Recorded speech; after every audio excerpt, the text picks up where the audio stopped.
Hey, Chandler Bolt here, and in this video, I'm going to talk about how to choose between any opportunity. So this is a decision-making process on how to choose what job to take or what business to start. Now, this decision-making process works for decisions around any type of opportunity. So I often have conversations with people either that work at self-publishing school, that are thinking about working at self-publishing school, or entrepreneur buddies who are thinking, should I do this business? Should I do that business? Should I stop working on the business I'm working on now, start this other business? So it's a really hard decision. So if it's people coming into the company, I'm trying to help them figure out what's best for them. Should they come work at self-publishing school? Should they work somewhere else? Or a lot of times people that I know or that are employees, their friends or spouses or significant others, they'll say, hey, you should talk to Chandler because you're not quite sure about what you want to do, so talk to Chandler and let's help figure out. So that's what this video is for, is how do you kind of apply a systematic decision-making process to make sure that you choose the best opportunity. Now, the first thing I start with is thinking long-term, not short-term. So many times when I'm having this conversation, people are thinking 1 month out, 3 months out, 6 months out. And if you're making 1 month and 3 month decisions, that's not often going to lead you to the big long-term goals that you have. So I want you to take whatever time frame that you're thinking about for this decision and at least double it, if not triple it, and think longer term. So this is one of the secrets of Amazon's success. I think this is one of the secrets of my success, is that I'm always thinking out long term. So how will this decision, or really in this case, how will this opportunity affect me in the long term? What are the long-term ramifications? And also, what are the long-term upside or downside? Because this is one of the mistakes I see people making, especially when they're thinking about working at self-publishing school, is they think about, oh, I could go work at LinkedIn, or I could go work at Airbnb, or I could go work at HubSpot, or any of these big brand names, and they get attracted to the brand name. And they don't recognize or realize that self-publishing school, this is a rocket ship. This is a startup that, we're going from $0 to $10 million in 4 years. That's what we just did. And now we'll go to tens of millions, if not hundreds of millions of dollars. So having a seat at that table, the long-term ramifications of that, that means you're going to grow way more. You're going to get promoted way more. You're going to have so much more autonomy. But if I'm thinking short-term, then I'm thinking, okay, what's the conversation going to be like with my mom and dad and my significant other or my girlfriend and boyfriend, whoever that is? What's that conversation going to be? And you think short term. So you actually cut off or don't look at the long-term ramifications and you don't even know what that might look like. Therefore, you're making a bad decision in the short term. So that's first. Think long-term, not short-term. Number two, you need to get clear on what's your North Star, or really what's your pie chart. I call this the pie chart. This is kind of a lot of concepts mashed into one, but what's your North Star? Where are you going? What's your mission? What's your purpose? What are kind of some of your core values, your personal core values? So I'll give you an example. For me personally, my goal is to run a $1 billion company that changes the world, and that long after I'm off this earth, it's going to keep going, right? And it's going to keep making the world a better place. Now, my goal is also, I see my life in 2 phases. Phase number 1 is to make a ton of money. Phase number 2 is to give it all away.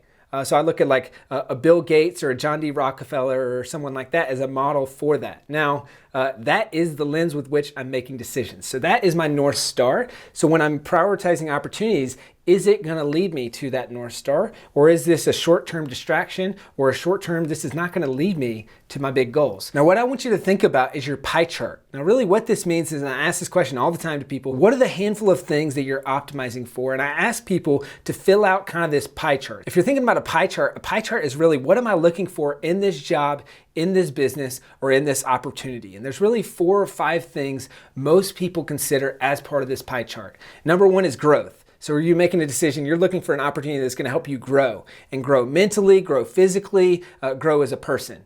Number 2 is money. So financially, is this checking the boxes that you need checked? Number 3 is impact. So is impact important to you? And maybe you want to be more in the nonprofit world, or you want to be in the for-profit world, but you want to be part of a company that makes a true and lasting impact, and you feel like you're doing work that truly matters. And number 4 is stability. So is this a stable job? Is this something that's going to be around for years or months or maybe even decades, depending on what you're looking for? And then lastly, for some people, is freedom. So is this going to allow me freedom of work schedule, of time, autonomy, things like that? Now, these 5 things don't exist for everyone. These are kind of the 5 most common buckets. You might have a few of these, or you might have all 5. Or there might be some other things in your life that are super important for you based on the phase of life that you're in. But what I want you to do is think about that pie chart and what percentage is assigned to these buckets. So for me, by and large, it's growth. That is by far the biggest part of the pie chart. That's probably 60, 70, 80% of what I'm optimizing for. There's impact in there. There's finances in there. Stability is very low on the list for me because I know that I can recreate it and it's not that important. Now that might be totally flipped. For some people, it's freedom. For some people, it's autonomy, but by and large, the people that we see that work at self-publishing school, and for me personally, is optimizing for growth. Now, I'm a firm believer, and I think that you should be as well,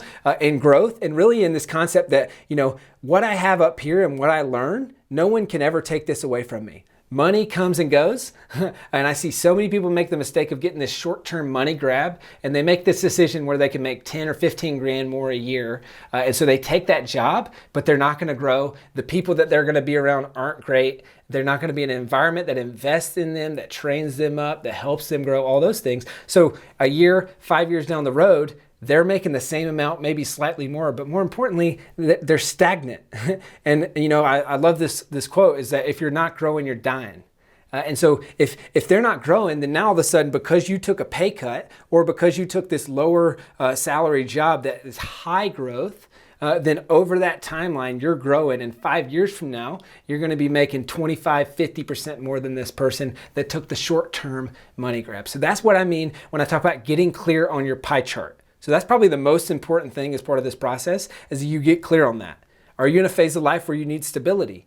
Maybe you just recently had kids, so you've got mouths to feed and people to provide for. Maybe you're in an early phase where you're like, hey, I don't need to make that much money. If I learn as much as possible over these next 5 years, then fast forward that over the course of my life, I'm going to make way more money. I'm going to do way more fun, exciting things by optimizing for growth. So what are you optimizing for, and what does your pie chart look like? Now, lastly, and this is point number 3, how do I know when to move on? Now, this is a very hard question, but how do I know when to move on from this job, or how do I know when to move on from this business? And I'll give you my framework and then 2 practical examples. So I mentioned in my pie chart, I'm optimizing for growth. So I'm going to grow what's up here because, again, that can't be taken away from me. So I'm trying to grow as fast as humanly possible. I don't care about the financial side of things as much. It's probably second or third on the list. So I'm optimizing for growth. So when answering the question, how do I know when to move on? For me, it's have I reached 80% of the growth in the current opportunity that I'm at? So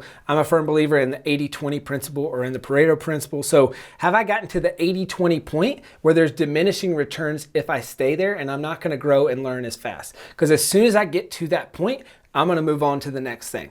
Now, one example, I used to work for a company called Student Painters, and I came in my first year, I was a branch manager, and I ran the #1 business in the country, the #1 business in the company, and then they asked me to come back and lead another team. They also asked me to run my own branch. Now, this would have been super lucrative. This is like kind of how you make a ton of money in your second year in Student Painters. But for me, I said, I'm optimizing for growth, so if I did that, I could have taken the short-term money grab. So instead, what I did is I said, I'm not going to run my own branch, even though, again, that would make way more money. Instead, I'm going to go up here and I'm going to train 3 managers to run their own branches. I'm going to make less money, but I'm going to grow way more over here. So I thought to myself, I've gotten 80% of the learning from this opportunity, so I'm going to move on to the next opportunity. I'm going to optimize for growth. Now, another final example here, and that's with self-publishing school.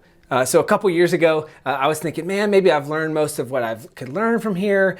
Maybe I promote a couple people, have them run the company. Maybe I move on from this business. And I think there's a tendency a lot of times, and this is a disclaimer, whether it's a job or a business, I think there's a tendency to move on too quickly because you're bored.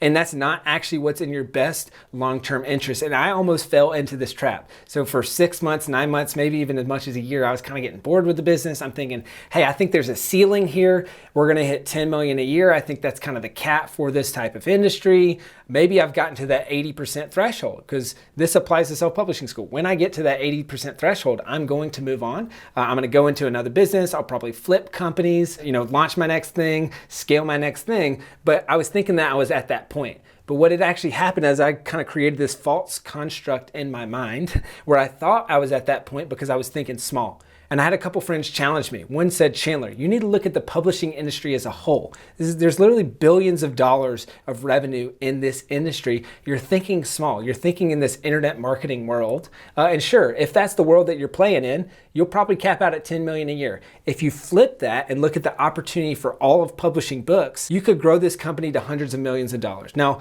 although it might not be the company that you're going to take to $1 billion, which is, like I said, my ultimate North Star, it's going to be a stepping stone in that right direction. And there's still so much more to learn and so much more to grow. Now, a second friend really challenged me and said, Chandler, I've talked to a lot of my mentors, and the common thing that they've told me is that most of the most wealthy people in their lives did not get wealthy by doing a bunch of different things. They got wealthy by doing one, maybe two things. So think about, in the grand scheme of your life, the compound effect of doing that thing over and over and over again and growing one singular thing. And then I realized, and I've done some experimentation, I've started some other companies, I've invested, I've advised, all those things. And what I realized is that I make way more money inside self-publishing school by applying that extra 5 to 10 hours a week. I was trying to take that time and squirrel it out and do all these side things, but I realized that, hey, this is actually not making that much money, and I'm not learning as much as if I would take those hours and apply them here. So for me, that's how I made the decision to stay in my business for the foreseeable future,